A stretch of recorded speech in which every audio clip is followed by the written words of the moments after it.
I want to make meeting your protein goals accessible to all. 20 servings, $65. So accessible. Abbey Sharp is a wellness, diet, nutrition-focused YouTuber, and like any good influencer, she now has a product line. It's called Neue Theory. Cute, I guess. It's definitely peak beige mom aesthetic, and it's a supplement line. Drum roll, please. We are launching with a gut-friendly, plant-based probiotic protein. Par for the course, right? Well, Abbey's a little bit different. For those unfamiliar, you may be surprised to learn that she is not just a YouTuber. She is a dietitian, a real dietitian. She didn't just pay some rando on the internet a few $100 so she can call herself a holistic wellness specialist. You know, that's one of them. Certified nutrition coach, whatever. No, she actually went to school and is a dietitian. More importantly, her entire brand is built off of this sort of no-nonsense, evidence-based approach to nutrition. Her most popular videos involve criticizing fellow influencers for promoting diet culture, for promoting pseudoscience. Oh God, people are still eating charcoal? What the? And now she is selling protein powder, or this 2-in-1 as she calls it. It's protein powder and probiotics for $65, and that's just 20 servings. Actually, it's $75 if you include the $10 shipping.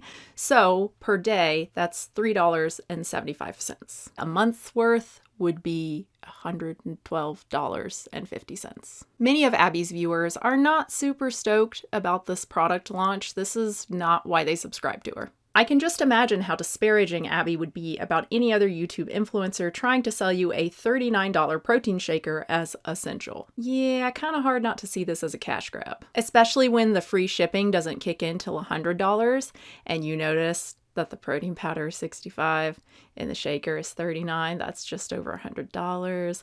The cynic in me says they're trying to get people to spend more to get that essential shaker they don't really need so that they can get the free shipping. But maybe that's unfair. I've only shared with you that there is a protein powder and that there is a shaker. By the way, you can get these for like $12 on Amazon. And look, colors! Seriously though, Neue Theory is not just protein powder. Like I said, it's this 2-in-1. It also has probiotics. Abbey has IBS, and certain strains of probiotics may help with IBS symptoms, so it's not totally crazy that she would want to combine the two, protein powder and probiotics. But let's forget about Abbey for a second and just look at the product itself. I'm going to go through and analyze all of the active ingredients because it's not just protein powder and probiotics. There are some other things as well. And look at the claims made about these ingredients, both on the website itself and in this launch video that Abbey just released. Let's start with protein powder. So I'm looking at the vanilla here. There's a vanilla and a chocolate. 22 grams, 140 calories. Pretty standard amount for plant-based protein. It is plant-based, by the way, which is awesome. It's a mix of pea protein and hemp protein. It's a fully inclusive plant-based protein, but I wanted it to perform like whey since plant proteins are generally less bioavailable. Plant protein, yes, in terms of whole plants, yes, but plant protein powder? What makes protein from whole peas, for instance, less bioavailable than protein from steak or milk or something is the presence of certain anti-nutrients, as they're called, like lectins, phytic acid. But processing whole peas into pea protein isolate, which uses wet separation techniques, removes some of these compounds. And there are additional techniques that remove them further. So wanting pea protein to perform like whey, well, we would expect it to perform like whey. And that's exactly what we see in the scientific literature. There's no difference in digestibility or bioavailability. The digestible indispensable amino acid score of 1 obtained for pea protein demonstrated its ability to meet all AA amino acid requirements. This study shows the potential of pea isolate as a high quality protein. And there's no difference in gains, muscle gains either. Multiple research studies from the past few years have found that pea and whey protein powders tend to have similar outcomes for muscle thickness and recovery when people use them after high intensity and resistance exercise. To be fair to Abbey, blending pea protein and hemp protein into a protein powder mix, to create like a complete protein is not uncommon. The popular Vega Sport is a mix of pea and pumpkin, sunflower, alfalfa, but it's really just marketing. Neue Theory is not far superior to standard plant-based protein powder for supporting muscle growth. Plain old pea protein is a high quality protein supplement all on its own, even without the 3 times methionine content. What? Who wants more methionine? It's not a limiting amino acid like lysine. Like, you could create a vegan diet with very few beans that doesn't get you enough lysine. But methionine's pretty easy to get. Plus, there may be benefits to eating a low methionine diet, particularly when it comes to cancer, possibly life extension. Cancer cells require methionine to grow, so starving them of it makes sense. Living longer, life extension, maybe. I mean, the truth is eating lower methionine diets, like vegan diets, tend to mean eating lower calories, and we know pretty much for certain that eating less calories extends lifespan. Point is, it's a really, really weird thing to advertise methionine content, particularly when it's coming from someone who markets herself as no nonsense, honest, evidence-based. You don't need more methionine. It's marketing. We're not quite done with protein because New Theory includes additional protein. It has both L-Glutamine and Leucine. Now, Leucine is an essential amino acid. You've probably seen it before. It is one of the branched chain amino, it's so hard to say. Branched chain amino acids, BCAA. Research suggests that the optimal dose of leucine for muscle protein synthesis is 2.5 grams. Okay, but pea protein already has a good amount of leucine, basically the same amount as whey, just a little bit less. But this does explain why she included 500 milligrams of leucine specifically. If we look at one scoop of the now pea protein, this contains 2 grams of leucine. Another 500 would get it up to the 2.5. You got it. You can do math. I don't need to explain that. Point is, I don't know about you, but I don't drink protein powder and water. Obviously, you can. They all say to do it, but like, who does that? Even just protein powder and milk? Ugh. I always blend it into a smoothie with bananas and hemp seeds and stuff. But even if you just have protein powder and like a cup of soy milk, that's an additional 500 milligrams right there. There's your 2.5. Most plant-based proteins naturally do not contain enough leucine to stimulate muscle growth, which is why we paid more to top it up. Because there's really no point in you taking a protein supplement if you're trying to build muscle, if it's not going to actually do its job. What? She's acting as though if you don't hit the 2.5, then what? It's just worthless? The rest of the leucine, it doesn't matter until you hit that marker? That's not how that works. To be fair, it is not uncommon for protein powders, particularly plant protein powders, to include additional BCAAs. Again, Vega Sport. But protein powder in general is already a great source of leucine. Probably why study after study find leucine and BCAAs in general to be pretty underwhelming. Just get your 1.6 grams of protein per day. That will get you plenty of leucine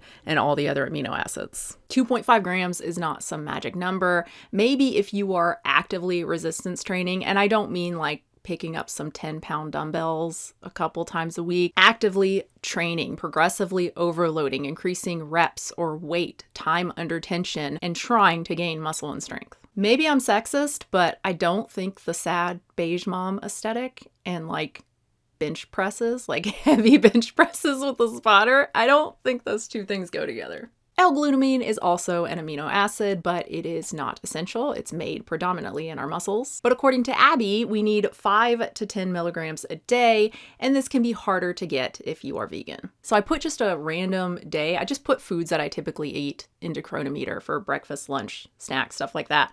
So we've got oatmeal, an apple, pistachios, white bean chili. Oh, I'm obsessed with this white bean chili I've been making. Tofu, broccoli, potatoes, and a salad. Popcorn, more than 17 grams of glutamic acid. That's only an anecdote, sure, but I have never heard about any dietitian, vegan or otherwise, worried about this amino acid. Interestingly, this small study found that the vegans had higher plasma concentrations of glutamate despite consuming less than the omnivores. Now, she also says that glutamine can help with IBS symptoms based on this one small study. So she added a non-essential amino acid based on one small study and something she made up? What would you call this? Like, this is something she made up. I've criticized this before, charging money for something based on the slightest of evidence, something that people are going to ingest. How do you even know how much to put in? She put in, 1.9 grams. Why? Is that how much vegans are missing?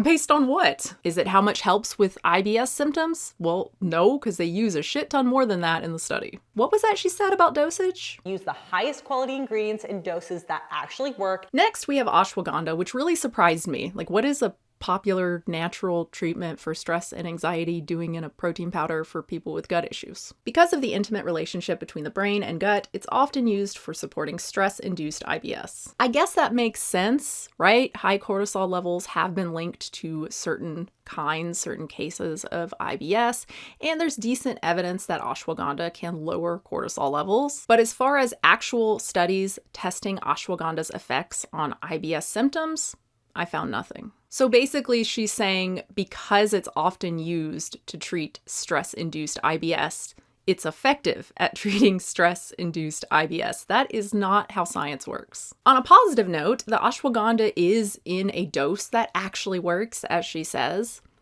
is what I thought until I realized that it's not ashwagandha extract, it's ashwagandha powder. If it were an extract, 500 milligrams is a pretty common dose. Great. But it's powder, so yeah, less concentrated. Consumer Labs says 1,000 to 6,000 milligrams per day. Whoops. Tart Cherry fruit powder. She says this helps to reduce muscle soreness and muscle breakdown. Once again, evidence is lacking. The reference here is this study on only 23 men. So like, again, target audience. Although that's not fair. I'm sure there's some sad beige dads out there. We should show them some love. Anyway, worse. It gets worse. Look at the dose. 480 milligrams. How much is in New Theory? 100. Oh, and look what else has Tart Cherry. Fake a sport again. Seriously though, it seems such a ridiculous thing to add. Consumer Lab, which I love, I pay for their service. They run independent testing on various supplements. They don't even test for Tart Cherry. Currently, there are no compendial monographs defining how to chemically evaluate Tart Cherry. That is to say, what chemical markers should be present and in what concentrations, and the clinical literature is not clear on what specific compounds or their amounts are important for efficacy. In addition, few Tart Cherry products on the market make a claim as to their chemical content. And New Theory doesn't either. It just says Tart Cherry juice powder. Now, the Tart Cherry is not totally worthless. As Abbey said, it adds vitamin C, which can improve iron absorption, the iron from the protein powder. That is true, but you could also just add vitamin C. I'm sure it'd be a hell of a lot cheaper. Digestive enzymes, I don't even know where to start with this one. Well, from a marketing standpoint, it makes sense, right? Who doesn't want to absorb more of the stuff they're eating, particularly when it comes to protein powders? We're chugging down these expensive powders, like we want to absorb as much as possible. So from a marketing standpoint, I get it. But from a science perspective, which supposedly Abbey cares about, no. As a GINP, we never recommend digestive enzymes to anyone that doesn't have the labs and symptoms to show there is an issue. There is emerging research in the gut microbiome, but not enough for us to adopt guidelines on this. And everything I've read from reputable sources says the same thing. The only people who should take digestive enzymes are those with issues producing enough digestive enzymes, which is not a common condition. The only people trying to get us all to take digestive enzymes are the ones selling us digestive enzymes. Coincidence, I'm sure. Anyway, there is a study on this specific formulation of digestive enzymes in New Theory, funded by BioCat. This is the company that makes this formulation, the Optozyme P3 hydrolyzer. Oh, and the lead author is employed with the company as well. Anyway, 36% increased bioavailability. Okay. How does that translate to muscle protein synthesis to gains? No idea, because we have no evidence, no studies on that. And we really don't need studies on it because pea protein on its own, again, is comparable to whey protein in terms of actual results. Whether you have IBS or not, a proteolytic digestive enzyme that helps improve protein breakdown and bioavailability for muscle protein synthesis just makes sense. Makes sense for us or makes sense for her. Finally, we get to probiotics, specifically Bacillus subtilis and coagulans, which is now actually H. coagulans. It doesn't matter, but it's interesting. It's one of those stupid things I just kept reading about. That's why it takes me so long to make videos. According to Abbey, these are particularly effective for IBS, but according to this systematic review and meta-analysis, it remains unclear whether a particular combination of probiotics or a specific species or strain is more likely to be effective, or whether there is a particular IBS subtype that is more likely to benefit. To be fair, this is from 2018, and the two studies Abbey references were published quite a while after that. But Abbey writes, or whoever wrote this, writes as though these two strains are the strains for IBS symptoms, and that's just not true. That's not what the evidence says. Going back to the meta-analysis and others as well, various strains have performed positively. Probiotics in irritable bowel syndrome. Is the quest for the right strain over? Apparently yes, and it's an entirely different one. Super helpful. And while these probiotics are definitely a premium, it is totally worth it in my books because they actually work. She really should know better than to say something like this. Just because a couple of studies found certain strains performed positively for some people doesn't mean that everyone with IBS is going to have positive results if they start consuming these strains. I can guarantee at least one person, let's be real, several people are going to try this New Theory, her product, and see no improvement whatsoever. I can guarantee at least one person will see their symptoms worsen. That is often the nature of disease and treatment of disease, particularly when we're talking about something as multifaceted as IBS, right? There's different subtypes, there's different treatments for different subtypes. It's not an easy thing to treat. She really should know better than to say something like that. And I would have just ignored it as like, she just said something in the excitement. You know, she's obviously excited about launching this product, whatever. But then I read this on the website. Many probiotic strains don't survive well in a medium-like protein powder, so by the time you consume it, those beneficial bacteria may already be dead. If you've ever taken a probiotic and found no difference, this is probably why. No, it's not probably why. Again, IBS is very complicated. It could very well that the probiotics did nothing for the person because they just did nothing for the person. The truth is, evidence on probiotic use is not great. There is still a lot we don't know. So once again, this is marketing. Oh, and we have some more conflict of interest with the same company, that BioCat company, and that same lead author as well, who is employed with the company. They do declare it. They also say, I've never seen anything like this. They say BioCat was involved in the design of the study, in the writing of the manuscript, and in the decision to publish the results. Often you see something like, yes, the company who provided the probiotic or the rose extract, whatever it is, like, yes, they funded the study, they provided the extract, but they didn't help write. You know, they had nothing to do with the actual study process, and they certainly didn't write it or anything. So that's like kind of mind-blowing. They just, I mean, I appreciate they're being honest and they state it, but like, holy shit. The last part, they are the reason why the results got published. Obviously, if they were negative, they wouldn't publish it. Like, that's just something, duh, like we know that, but to just come out and say it again, like, I appreciate it, but also, holy shit. To be clear, this doesn't mean the study is bunk. It certainly raises an eyebrow, kind of like the YouTuber charging $75 for glorified protein powder raises an eyebrow. Before I talk more about price, I want to talk about transparency because that is clearly what Abbey wants to talk about. She doesn't really want to talk about efficacy. She wants to talk about how she sources all of these ingredients, or not even how she sources them, just that she knows the source. If we couldn't trace the ingredients back to its origin, it wasn't going in. Ensure that it was third-party tested for purity, potency, safety, and effectiveness. But you can't see the results of that third-party testing. Very transparent. To Abbey's credit, she has responded to this criticism, and she says they are working on getting these results up on the website. They'll be up soon. But this is not the only example of lack of transparency that I see here. Tart Cherry, how much anthocyanin or whatever are we talking about? No idea. Ashwagandha, how much withanolide are we talking? No idea. I actually emailed them asking them this question 2 days ago. Still no response. And transparency doesn't stop at the ingredients themselves. I think it also extends to how these ingredients are promoted. Saying Tart Cherry, ooh, without mentioning the paucity of evidence and dose, the tiny dose, I don't know, man, doesn't seem very transparent to me. I'm tired of finding professionals I love to listen to only to be hit with another sales pitch for their proprietary products. Thought this was different.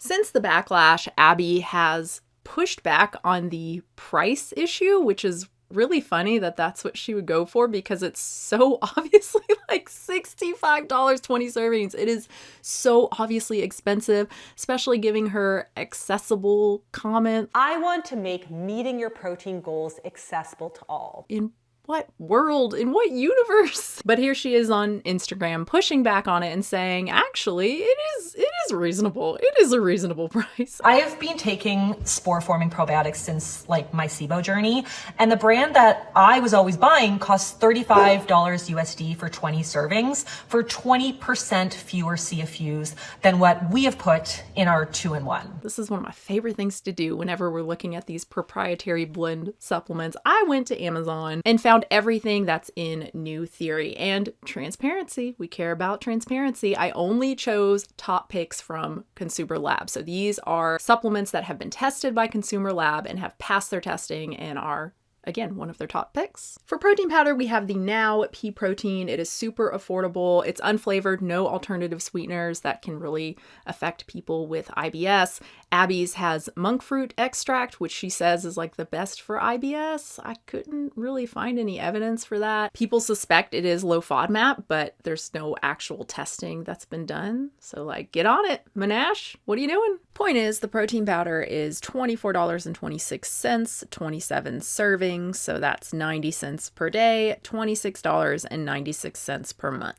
BCAA now sports again. This is also unflavored. $24.98, 65 servings. That's 38 cents per day, $11.53 per month. Ashwagandha, GNC, and yes, this is an extract with the percentage of withanolide listed there, 7 milligrams per serving. $24.99, 100 servings. That's 25 cents per day, $7.50 per month. Probiotics, this is the same two strains, the Jarrow formulas. These are gummies, $18.30, 45 servings, 41 cents per day, $12.20 per month. Tart Cherry juice, I just went with juice. That's what a lot of people do, and that seems to be the cheapest way to do it. You can get the Knudsen Tart Cherry juice. I've seen this in my own grocery store, $5.99, 32 fluid ounces. An ounce a day seems to be a typical serving, so you've got 19 cents a day, $5.62 a month. Digestive enzymes, we've got this Enzymedica Digest Gold, $59.99 for 180 servings. That's 33 cents per day, $10 per month.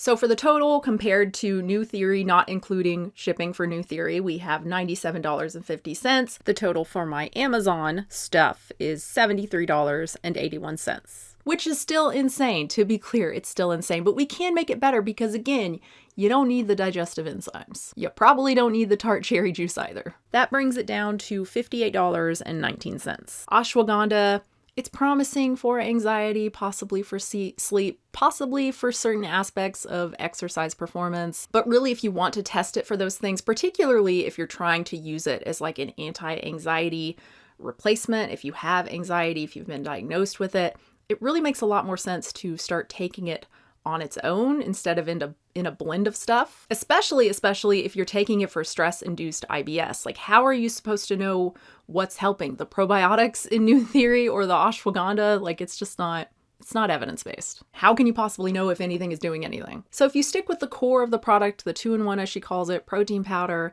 and not digestive enzymes, probiotics, the BCAA as well, that brings it down to $50.69 per month. And this isn't like a whole bunch of extra stuff you have to take, right? It's just the protein powder and the BCAA, which you can mix up together in a smoothie or whatever. And then the probiotics are little gummies. Oh, and a serving of the BCAA has more than 4 times the leucine of New Theory. So if we were only taking a fourth of a serving, that would bump up the total servings to 260. So now we have 10 cents per day, $2.88 per month. So now the total for the protein powder, leucine, and probiotics is $42.04 versus, again, $97, not including shipping. Having gone through everything, it is really hard not to see New Theory as a cash grab, right? Like it looks like Abbey's attempt not to make protein more accessible, but to make money off of well-off women who are lured in by the pretty girl and the pretty marketing. Or the bland marketing, I guess. It's Halo Beauty all over again. Pretty, healthy-looking women selling overpriced, unnecessary supplements. At best, you can find these same supplements elsewhere for cheaper, and at worst, the dose is too low to do anything, or the evidence for any sort of beneficial effect is lacking entirely. And really, this is worse than Halo Beauty, right? This isn't coming from some morally questionable YouTuber. It's coming from someone we're supposed to trust, someone knowledgeable, someone who has made her entire brand being on the side of the consumer and defending science. I'm not saying she's a bad person, not at all. And really, I mean, this isn't even about her. It is about her, but it shouldn't be, right? That's the problem. People are going to buy New Theory because Abbey Sharp, because they trust her, because she has told them to trust her. That would be like me coming out, you know, shilling for the seed company or Athletic Greens, right? Pretend I never made that video. If I had them as a sponsor in a video, you guys would be like, what the fuck? A lot of you would say, what the fuck? Okay, I'm not watching this channel anymore. But some of you would say, well, you know, she's usually really critical of stuff like this. So if she is promoting Athletic Green, it must actually be good. The reason I do this is because I know I have more time, this is my job, and I have more knowledge when it comes to this stuff than a lot of you guys do. I want you guys to learn and to be able to look at other products for yourselves and go, oh no, that's clearly like a cash grab, or that's just, no, that's not for me. But I also realize that like this took a long time. Making this video took a long time. I worked all day yesterday. I was up till almost 11 o'clock, I think, working. I didn't get any downtime. That's fine. I love doing it. This is one of my favorite things to do, is just to go through these ridiculous supplements. But I realize that other people, you guys don't have time for that. And I'm so happy to be able to do this for you guys and to show you like, hey, no, you don't need, please don't spend $75 on this. Please spend your money elsewhere on things that are actually useful, you know? What am I trying to say? Sorry, I've gone off script. Again, I don't think Abbey is a bad person, but it's such an abuse. It's such an abuse of power. It is. Regardless of her intention, that's what this is. People trust her as an objective, honest source of nutrition supplement information. So when she comes out with a supplement, well, it must be great. It must be evidence-based. It's expensive because she's Abbey, because she puts so much work into it, because she only chose premium ingredients, because she chose the right, you know, efficacious doses. Like, that's why it's expensive. It sucks. It just sucks. It just sucks. It's hard. It's hard not to be really upset. Not at Abbey. I'm not a fan of Abbey. I'm not a viewer of Abbey's. I'm just upset at humanity in general and just how easy it is, you know, because look, it would be easier if I thought that Abbey were just a bad person and she was just like, I'm going to make money off people. I mean, you just go, oh, well, that's a bad person, and you move on with your life. But that's not how any of this works, right? It's for most of us, it is so easy to convince ourselves that no, we are doing the right thing. And yeah, you know, the $65 protein powder, it is accessible. People can afford that. And I'm not saying YouTubers can't make money selling products. I'm not saying that at all. 2 examples I can think of off the top of my head that are seemingly awesome and make a lot of sense. You have, I just realized I always refer to her as Robot Girl with Partner. I don't know her name, but she would probably like Robot Girl, I guess. But she created a coat hanger that actually folds. It's really creative and really cool. Makes total sense. I'm sure it's great quality. You have Robot Boy, I guess. No, Mark Rober. I think it's like a subscription service for kids, and it sends them like a new thing to make every month or every few months or whatever. Like, again, makes total sense for him. He wants kids to be interested in engineering. All that stuff is great, but this New Theory is not. It certainly isn't evidence-based. And again, if you're really interested in transparency, I highly recommend Consumer Lab. If you use supplements, I also highly recommend examine.com. This is one of my favorite sources for nutrition information. They do not do any sponsorships. They don't have any ads on their website. They are truly independently run. It is a subscription. That's how they make money, but they do have a lot of stuff for free on the website too. So yeah, check them out. Not sponsored or anything. I just love both of those services. I pay for both of those services. I have for years. Yeah. I guess that's it. Thank you so much for watching, everybody. I really hope you enjoyed it. Money's a hell of a drug. What can I say? I don't know. Thank you. Thank you again. Please subscribe and like the video. And thank you so much to all my members and my patrons at patreon.com/unnaturalvegan. They help to support the channel. I do post 2 exclusive videos for tier 2 members and patrons. I do a vlog, and then I also do a more controversial topic that's unrelated to veganism, or I mean, I guess the last one was like about environmentalism, so it was kind of related. My next one definitely will not be though. Anyway, that's it for me. Thanks again, guys. New video soon. And the pretty marketing, or the bland marketing, I guess. The funny thing is, I actually really like it. I am the beige mom, I guess, because I think it's really sleek and like pretty. I like it. I mean, I like colors too, but it's nice. The colors, Duke, the colors. Y'all remember that commercial? I still quote that. Why? There are just some commercials that just stick with you, and that is one of them. And I don't know why. I always loved it. I'm colorblind, kid.